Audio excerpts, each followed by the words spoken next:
So hello friends, welcome back to my YouTube channel. So सर्दियों में धूप का मज़ा लेते हुए आज हम बनाएंगे वीडियो, एंड ये वीडियो होने वाला है खान सर वर्सेस जाकिर नाइक करके। एंड देखते हैं दोनों लोगों की बातों में क्या डिफरेंस है, ये देखने की कोशिश करेंगे।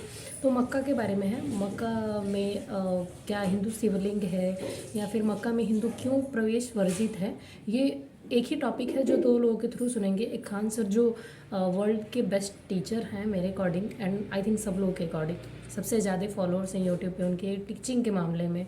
उनका एक यूट्यूब चैनल है। एंड इसके बाद हम चलेंगे डॉक्टर जाकिर नाइक की तरफ। उसके बाद वीडियो में पहले अब खान सर को सुनते हैं, तो लेट्स स्टार्ट।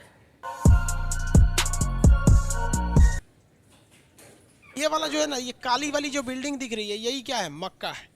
अब इस मक्का के चारों ओर घूमना जो होता है वो हज यात्रा कहलाता है, हज। अब ये जो छोटे छोटे लोग दिख रहे हैं ना, ये सब लोग आदमी हैं। लोग यहाँ पे करोड़ों की लाखों की संख्या में भीड़ रहती है। ये कुंभ मेला में कैसे भीड़ लगा रहता है, आदमी गिन पाएंगे कुंभ में, वैसे ही यहाँ पूरी दुनिया के मुस्लिम यहाँ जाते हैं और इसका हज करके चक्कर लगाते हैं। हज यात्रा कहा जाता है, ठीक है। हज यात्रा कंप्लीट कब हो जाता है? जब आप मक्का में जाते हैं तब। ये मक्का को कहा जाता है कि ये मतलब ये अल्लाह के पूजा स्थल के लिए इसका मुख्य रूप से महत्व है। दूसरा जगह आता है मदीना।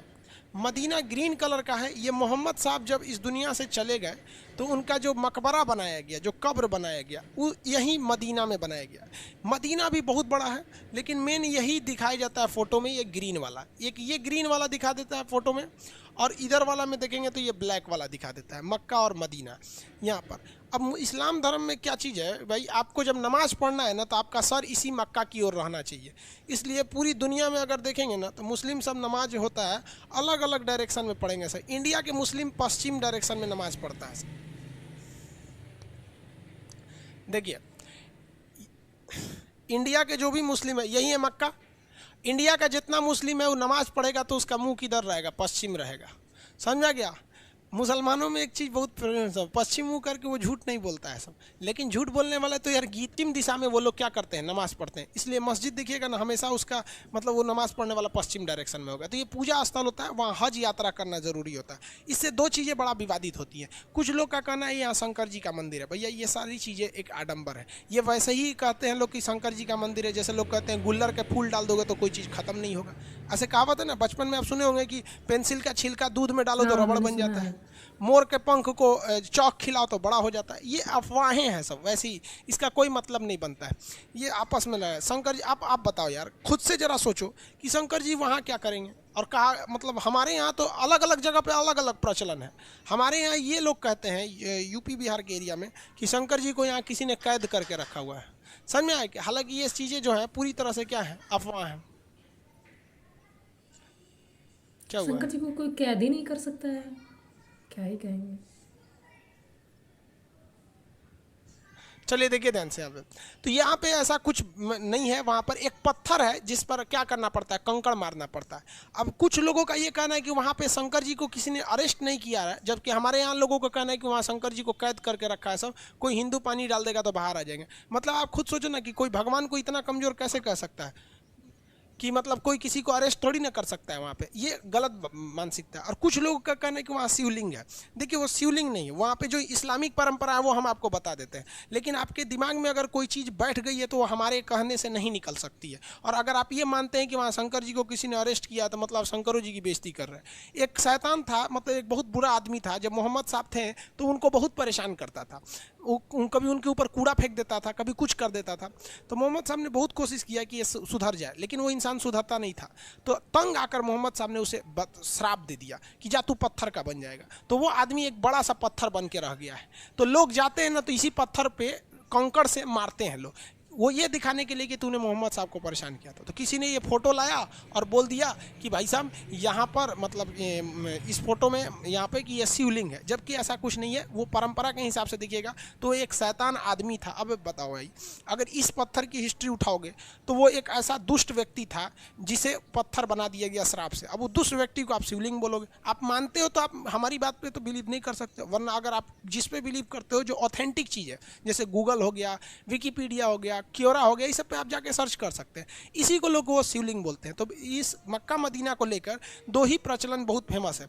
कुछ लोगों का कहना है कि यहाँ उन लोगों ने अरेस्ट करके रख लिया है, मतलब उनको कैद करके रखा है, और कुछ लोगों का कहना है कि नहीं, शिवलिंग की पूजा होती है। ऐसा यहाँ पे कुछ भी नहीं है। वो तो जो शिवलिंग वाली बात होती है वो तो मदीना के पास है जहाँ पत्थर मारा जाता है यहाँ पर। अब कुछ लोगों का कहना है कि यहाँ हिंदू को जाने क्यों नहीं दिया जाता है। भाई साहब, यहाँ 2.5 लाख रुपया खर्चा आता है एक आदमी को जाने का। दूसरा, आप किसी देश में जाते हैं तो आप अपने हिसाब से नहीं चलते हैं, उस देश के नियम कानून के हिसाब से ही हमें चलना पड़ता है। तो ये एक मुस्लिम कंट्री है, इसका नियम है कि जो हज करने आता है उनके लिए प्रॉपर नियम होने चाहिए। अब आपको पता है ना कि जो उन लोग के नियम कानून होंगे उनको पता होगा। यार हम लोग को हम लोग कभी हज करने नहीं गए, बुढ़ापे में मम्मी पापा को भेज देंगे लोग। तो ये समझ में आ गया, ये सऊदी अरब केवल मक्का मदीना के लिए। इस पर एक और विवाद होता है कि हज के लिए सरकार सब्सिडी देती है, मुसलमानों को बेवकूफ़ बनाती है सरकार। देखिए क्या कहती है, सुनिए ध्यान से। हज के लिए खर्चा आता है 2.5 लाख रुपए। तो जब सरकार थी ना पहले, कांग्रेस की सरकार, वो तो मुसलमानों को और लोल बनाई। बीजेपी तो कम से कम खुल के कहती है, कांग्रेस तो और लोल बनाई। कांग्रेस कहती है तो भाई 2.5 लाख है ना, तो आप इसमें केवल कितना दीजिए, 2,40,000 दीजिए, मतलब 2,40,000 दे दीजिए आप। तो मुसलमानों को लगता था 10,000 सब्सिडी हो गया। दूसरा देखिए, जब जो व्यक्ति ये सब्सिडी ले लेता था ना, उसको एयर इंडिया की जहाज से जाना होता था, एयर इंडिया। और एयर इंडिया उस समय 15,000 की जगह पे 60,000 रुपया किराया ले लेती थी। भाई साहब यहाँ देखो, 15,000 की जगह पे 60,000 किराया ली है यहाँ पर, यानी 45,000 सरकार ने एक्स्ट्रा किराया ले लिया।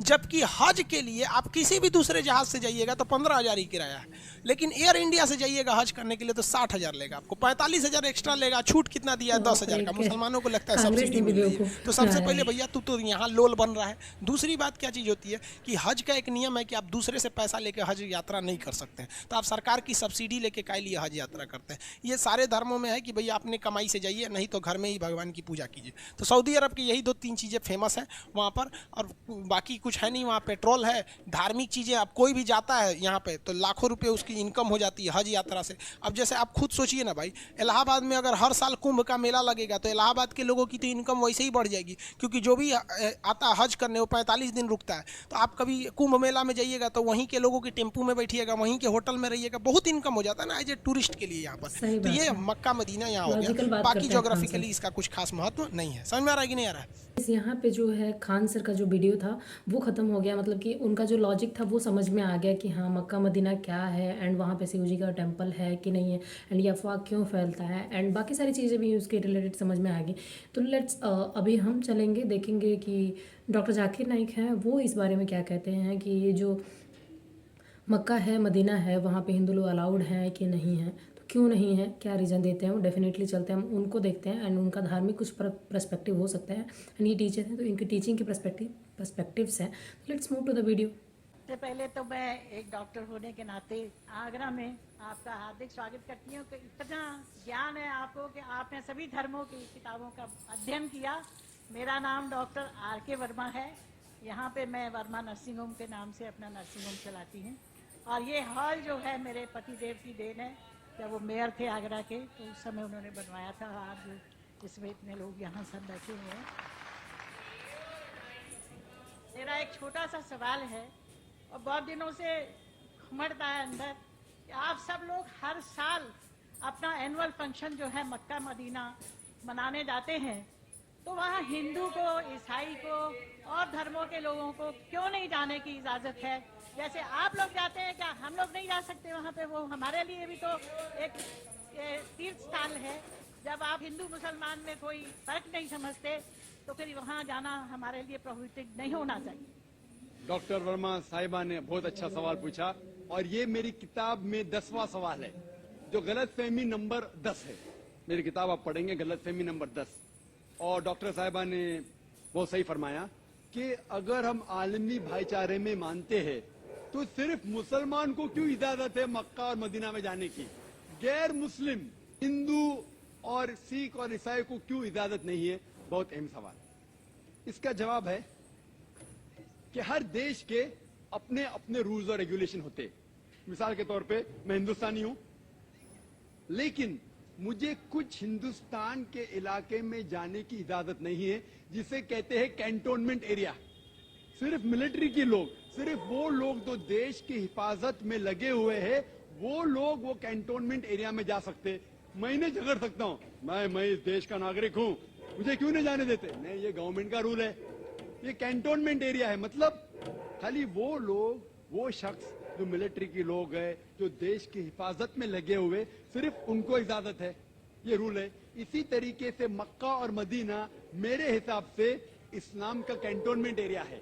वो लोग, सिर्फ वो इंसान जो इस्लाम के लिए जान देने को तैयार है वो लोग को अलाउड है, बाकी लोग को नहीं।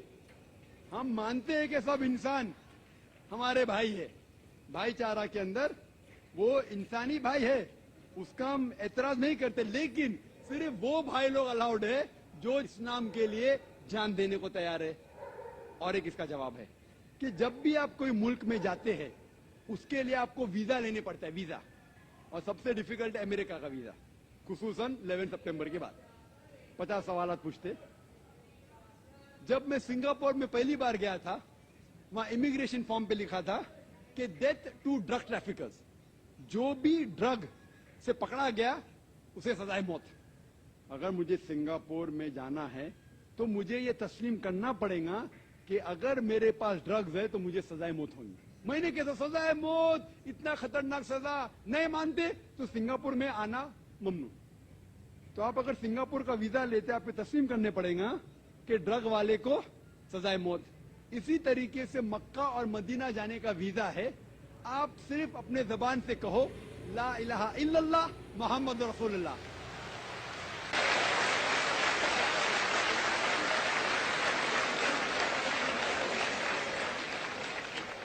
अगर कोई भी इंसान अपनी जबान से कहता है ला इलाहा इल्लल्लाह मोहम्मद रसूलुल्लाह, कि ना कोई माबूद है अल्लाह के सिवा और मोहम्मद सल्लल्लाहु अलैहि वसल्लम उसके पैगंबर है, कोई भी आपको रोक नहीं सकता मक्का और मदीना जाने के लिए। फ्रेंड्स, ये वीडियो तो यहीं इन होता है, बट बाय द वे अगर मुझे कहा जाए कि मैं डॉक्टर जाकिर नाइक के वर्ड्स से संतुष्ट हूँ या नहीं, तो डेफिनेटली नहीं हूँ। वो जो आंटी थी उन्होंने जो भी सवाल पूछे वो मक्का मदीना जाने को लेके पूछा, ना कि किसी कंटेनमेंट एरिया के बारे में पूछा, एंड अदर ना ही उन्होंने किसी ड्रग्स लेके जाने के बाद किया। एंड रही बात कि वो जो भी है मक्का मदीना में एक धार्मिक प्लेस है, यानी कि मतलब एक धर्म से रिलेटेड है, धार्मिक प्लेस है। तो हम मतलब मुझे जितना पता है कि हमारे मंदिरों में अगर कोई आएगा जाएगा तो उसका हमेशा वेलकम किया जाएगा। कोई मुस्लिम हो, कोई फ्रेंड हो, हमारे वहाँ पूजा त्यौहार कुछ भी पड़ता है सबको बुलाया जाता है। डेफिनेटली हम लोग भी जाते हैं ईद में, तो ऐसा है। बट इन्होंने जो कहा ये मुझे, हाँ, खान सर ने जो कहा उनकी बातें लॉजिकल लगी कि हर कंट्री का अपना नियम होता है, वो किसको अलाउ करते हैं, क्यों नहीं, कैसे करते हैं, और उसका इतना खर्चा आता है, ये सब चीज़ें समझ सकती हूँ मैं।